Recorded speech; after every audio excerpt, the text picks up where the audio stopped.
information in the Annex SL and Appendix 2 of that annex will not change.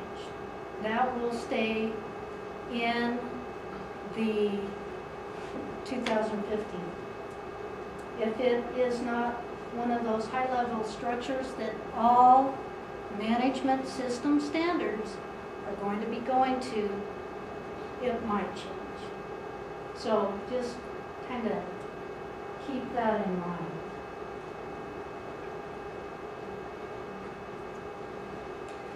What should you do? Perform a gap analysis of the organization's current quality management system and to the draft international standard or final draft international standard. And I say that with an asterisk because you know there might be changes and you know that some things will not change. So the concept of risk, it might be defined more, but it is not going away. Develop an implementation plan, and that make sure you maintain supporting documents of that implementation plan, and that is the integration of your business system to your quality management system too. Get to know the standard. Get to know the new standard. Training and awareness for everyone impacted. Make sure you train people, make them aware of what's going on.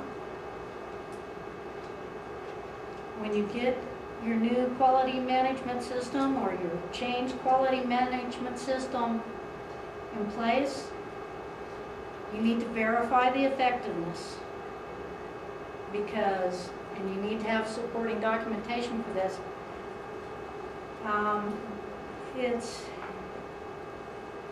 It's been some time that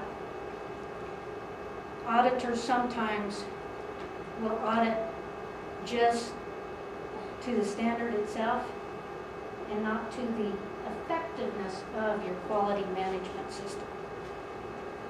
That is probably going to change. So you need to really look at that because effectiveness has to do with improvement. If you're more effective and efficient, you're a better functioning organization. Yeah, well, I see you shaking your head, but... Well, I got to ask, do they intentionally kick sand in the face of all their partner organizations? AS, automotive, telephone, the U.S. government, at Boeing, aerospace shop, did they intentionally kick sand in their face? I don't think so. Because the next clauses in our compliance documents have to be ISO 9001 2015 is not considered a representative quality system for our work. So, okay, so let's talk about that. So, it's not talking about just this management system standard. There's the automobile standard. There's I know, but now they're no longer compatible. And they'll be working on that compatibility. No, they went as far as they could. They're done now. They requested going the other way, and this went the other way. So I think that there's nothing to do with the ways we're part. I'm sure that's true with MDA, NASA, and Department of Energy. And we'll just see what the fallout is.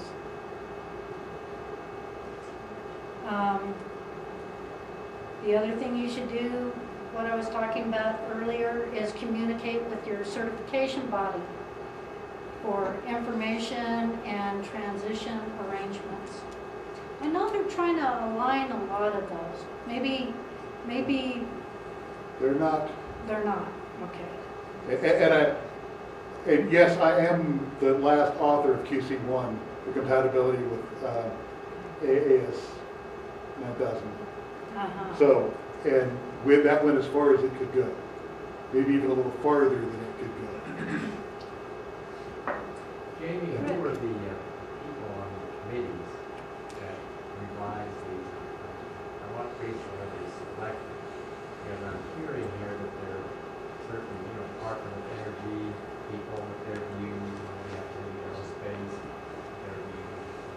So usually people volunteer to be on the committees, and they're selected by the different accreditation bodies of that nation. Then, you know, they go through that selection process at the International Organization of Standardization Audits. They, you know, have members. It's a Senate-like operation. Each country can have one person. It is not based on the number of certifications you have within your jurisdiction. So Nigeria and the United States each get one representative on them.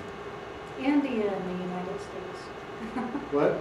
India and the United States. India and the United States, Pakistan and the even though the United States represents Mexico. probably 70% of certifications.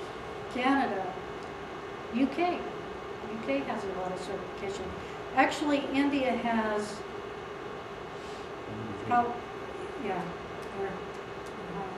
So that's how they select them. Ours is the ANSI ASQ accreditation bodies. Any other questions? What's their stance? Well, Are they going or staying? they were one of the countries that did not vote for approval. Okay. But the reason was not because they did not approve of the new standard. There was some language in there that they had problems with, and so they voted against it because of some of the language and some of the clauses. But Right. the U.S. group is supporting the basic concepts. Right, they're Basic fully concept is supportive very of it. supportable, but the gutting part in the middle is. Yeah, they were just one of the bodies that did not approve of it, and Ground's right. It was because of some of the language. They didn't think that some of it was defined enough, some of the new things were defined enough. So. There's a lot of questions about how some of the way the language is stated, how it's going to be audited. Right, That that's, it's vague enough that you're going to have auditors all over the map. There's also no requirement for conformity. You know, it completely gets your contractual relationship. no, there's It does. There's requirements for conformity. But that's the legal opinion, is that you don't no longer have a requirement for your customer to do anything but satisfy you, not to conform to the requirements. Well, if you ask me, satisfaction of your I'm talking about the customer legal opinion. is greater than meeting the requirements. Well, So, yes, halfway. I mean, The lawyers that we can say, debate that for a while, well, I was giving you and the I'll legal feedback. agree to disagree with you on that.